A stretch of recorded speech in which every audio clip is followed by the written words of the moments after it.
গুলীত শ্বহীদ 2 গৰাকী সেনা জোৱান, 5 জন সাধাৰণ নাগৰিক নিহত। নমস্কাৰ, অসম নিউজ এক্সপ্ৰেছলৈ মই শবনম ইয়াসমিনে আপোনালোকক স্বাগতম জনাইছো। আজিৰ মুখ্য সংবাদ, জম্মু কাশ্মীৰত পাকিস্তানৰ গুলীত শ্বহীদ 2 গৰাকী সেনা জোৱান। 10 মে'ৰ সন্ধিয়া 5 বজাত ভাৰত আৰু পাকিস্তানৰ মাজত ঘোষণা কৰা হয় যুদ্ধবিৰতি। কিন্তু যুদ্ধবিৰতিৰ পাছতো জম্মু কাশ্মীৰৰ বহু অঞ্চলত গুলীচালনা অব্যাহত থাকে। পাকিস্তানৰ আক্ৰমণত 2 জন নিৰাপত্তাৰক্ষী বিষয়াকে ধৰি 7 জন লোকে প্ৰাণ হেৰুৱাইছে। পাকিস্তানে ড্ৰোন ব্যৱহাৰ কৰি আক্ৰমণ চলাইছিল। বৰ্তমানো উত্তেজনা অব্যাহত আছে আৰু বহু ক্ষেত্ৰত বজাৰ সমাৰ বন্ধ হৈছে। ভাৰত আৰু পাকিস্তানৰ মাজত চলি থকা উত্তেজনাৰ বাবে শনিবাৰে যুদ্ধবিৰতি ঘোষণা কৰা হয়। এই যুদ্ধবিৰতি সন্দৰ্ভত দুয়োখন দেশৰ মাজত চুক্তি হৈছিল, কিন্তু যিটো পিছত ঘোষণা কৰা হৈছিল। কিন্তু ইয়াৰ পাছতো জম্মু কাশ্মীৰৰ বহু অঞ্চলত পাকিস্তানে যুদ্ধবিৰতি উলংঘা কৰে, যাৰ বাবে এতিয়াও সীমান্তত অব্যাহত আছে উত্তেজনা। যুদ্ধবিৰতিৰ পূৰ্বে পাকিস্তানৰ আক্ৰমণত 2 জন নিৰাপত্তাৰক্ষীৰ লগতে আন 5 জন লোক নিহত হয়। এই সন্দৰ্ভত তথ্য প্ৰদান কৰিছে জম্মু কাশ্মীৰ প্ৰশাসনে। পাকিস্তানৰ এই আক্ৰমণত 2 জনৰো অধিক লোক গুৰুতৰভাৱে আহত হৈছে। 10 মে'ৰ পুৱা প্ৰায় 5 বজাত জম্মু চহৰ আৰু অন্যান্য অঞ্চলত কেইবাটাও আক্ৰমণ সংঘটিত কৰে পাকিস্তানে। ইয়াৰ লগতে LOCত প্ৰচণ্ড গুলীচালনা হয়। পাকিস্তানৰ আক্ৰমণৰ পিছত এলাৰ্ট মোডলৈ আহে আৰু আহতসকলক চিকিৎসালয়লৈ প্ৰেৰণ কৰা হয়।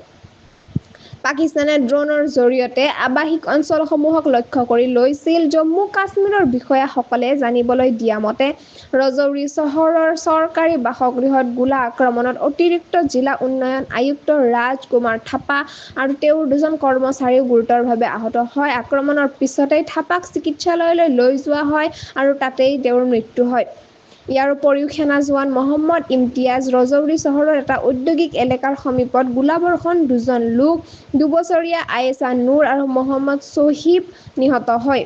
পুঞ্চ জিলাৰ মেন্ধৰ ছেক্টৰৰ কাংঘৰা গালহুট্টা গাঁৱত মৰ্টনৰ গোলা ঘৰত পৰি মৃত্যু হয় 55 বছৰীয়া ৰছিদা বি। জম্মুৰ উপকণ্ঠ অঞ্চলৰ বন্টালবৰ খেৰী কেৰান গাঁৱৰ গোলাবৰ্ষণত জাকিৰ হুছেইন নিহত হোৱাৰ লগতে এগৰাকী কন্যাসহ 2 জন যুৱক আহত হয়। যুদ্ধবিৰতিৰ পিছতো গুলীচালনা যুদ্ধবিৰতিৰ ক্ষেত্ৰত সহমতত উপনীত হৈছে ভাৰত আৰু পাকিস্তান। বৈদেশিক সচিব বিক্ৰম মিশ্ৰীয়ে ঘোষণা কৰে যে শনিবাৰে সন্ধিয়া 5 বজাৰ পৰা দুয়োখন দেশৰ সামৰিক অভিযানৰ সঞ্চালক প্ৰধান স্থল, আকাশ আৰু সাগৰত সকলো গুলীচালনা আৰু সামৰিক কাৰ্যকলাপ বন্ধ কৰাৰ সিদ্ধান্ত লৈছে। 10 মে'ৰ সন্ধিয়া 5 বজাত ভাৰত আৰু পাকিস্তানৰ মাজত যুদ্ধবিৰতি ঘোষণা কৰা হয়। ইয়াৰ পিছতো বহু অঞ্চলত গুলীচালনা দেখা গৈছিল।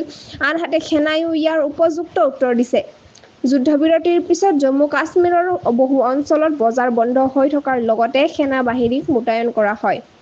অধিক জানিবলৈ জড়িত হৈ থাকক অসম নিউজ এক্সপ্ৰেছ চেনেলটোৰ লগত। চেনেলটো লাইক, কমেণ্ট, শ্বেয়াৰ, ছাবস্ক্ৰাইব কৰিবলৈ নাপাহৰিব। লগতে কাষতে থকা বেল আইকনটো দবাবলৈ নাপাহৰিব। ধন্যবাদ।